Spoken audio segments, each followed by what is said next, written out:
अस्सलाम वालेकुम। आज का हमारा लेक्चर नंबर 11 है और हमारे टॉपिक्स हैं formula mass and molecular mass. तो सबसे पहले हम पढ़ेंगे फार्मूला मास। फार्मूला मास क्या होता है कि ये एक आयनिक कंपाउंड्स में किसी डायमेंशनल एक क्रिस्टल सॉलिड क्रिस्टल फॉर्म में हमें प्रोड्यूस होता है, जिसका हमें फार्मूला यूनिट मेंशन करता है, शो कराता है कि इसका जो फार्मूला यूनिट है वो 3 डायमेंशनल सॉलिड क्रिस्टल स्टेट में दरियाफ्त होता है।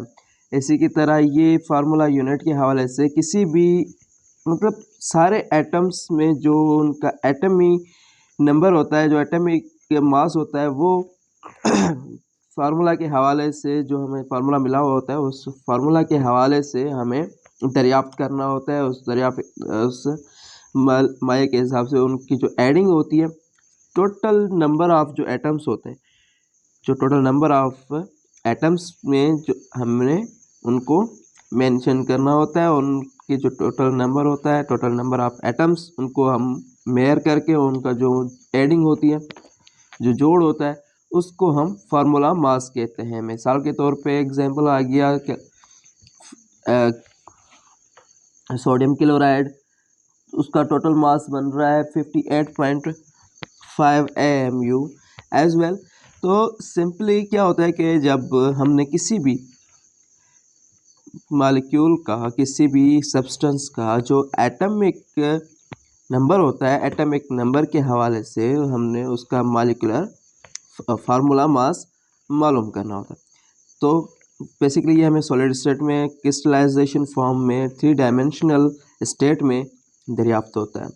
तो करना क्या होता है कि हमारे पास मिसाल के तौर पे जहाँ पे सोडियम क्लोराइड 58.5 है, तो हमें पता है कि सोडियम का एटॉमिक नंबर क्या है, सोडियम का एटॉमिक नंबर क्या है और क्लोरीन का जो एटॉमिक नंबर है वो क्या है। तो इन दोनों को जब हम मेयर करेंगे, उसी के बाद जो हम दोनों को ऐड करेंगे, एडिंग के बाद जो हमारे पास आंसर आएगा वो 58.5 होगा, क्योंकि हमने उसके सारे एटम्स में जो एटॉमिक नंबर है, जो एटॉमिक मास है, वो मेयर करना होता है।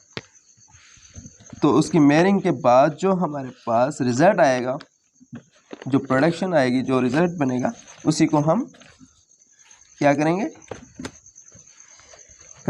एटॉमिक फार्मूला मास कहेंगे। जैसे एग्जांपल हो गया, हमने एल्यूमिनियम सल्फेट का जो फार्मूला हमें मिलता है Al2SO4 अब इसका हमने मेयर करना है तो कैसे करेंगे। जैसे कि मैंने आपको बताया कि जो टोटल नंबर होता है, the total number of atoms, उनको हमने उनको मेयर करना है। उनकी मेयरमेंट के बाद जो भी हमारे पास मौजूद आंसर आएगा, हम उसे फार्मूला मास कहेंगे। अब हमारे पास एग्जांपल है जो एल्यूमिनियम सल्फेट का Al2SO4 जो फार्मूला, हमने इसका फार्मूला मास जो है वो कैलकुलेट करना है। सॉल्यूशन है हमारे पास, हमें पता है कि एल्यूमिनियम का जो एटॉमिक नंबर है वो 26.98 AMU एटॉमिक मॉलिक्यूलर यूनिट।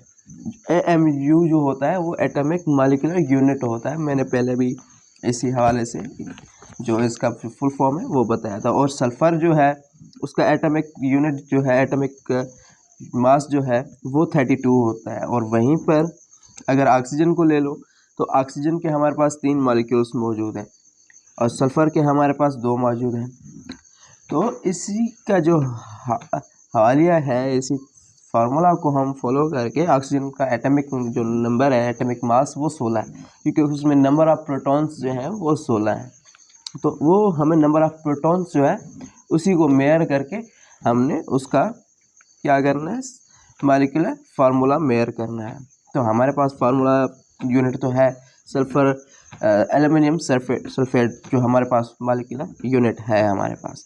तो हमने क्या करना है, सबसे पहले जो सिल्वर का फार्मूला है वो हमारे पास 2 मॉलिक्यूल है सिल्वर के, तो एक मॉलिक्यूल का वेट जो है वो 26.98 है, तो 2 का हो गया 53.96।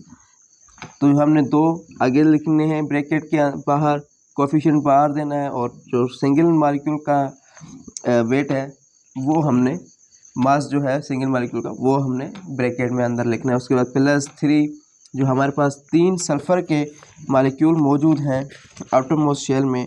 आउटर के हिसाब से जो हमारे पास एग्जांपल दे रहे हैं, जो बाहर के ब्रैकेट के बाहर जो 3 हैं वो मेयर करना है। उसके बाद हमारे पास 12 जो है वो ऑक्सीजन के हो गए। 4 और 3 को हम मल्टीप्लाई करेंगे एक दूसरे के साथ तो हो जाएंगे 12।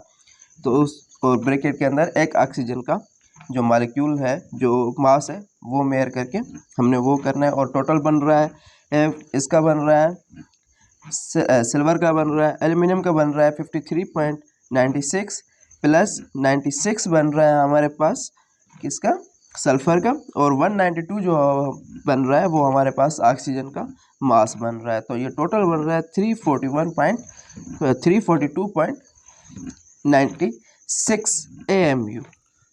तो टोटल जो मास है वो हमारे पास इनका 342.96 एटॉमिक मास हमारे पास बन रहा है। तो हमारे पास आंसर जो है, बेसिकली ये तो 341.96 बन रहा है, लेकिन क्या है कि जो 9 है उनको हम सिग्निफिकेंट पढ़ेंगे तो फिर हमें पता चल जाएगा कि इसका ये आंसर कैसे आया। तो इसी के साथ जो है वो आज का हमारा जो लेक्चर है वो कंप्लीट हो गया, और इंशाल्लाह ताला कल हम पढ़ेंगे मॉलिक्यूलर मास के बारे में। खुदा हाफिज़।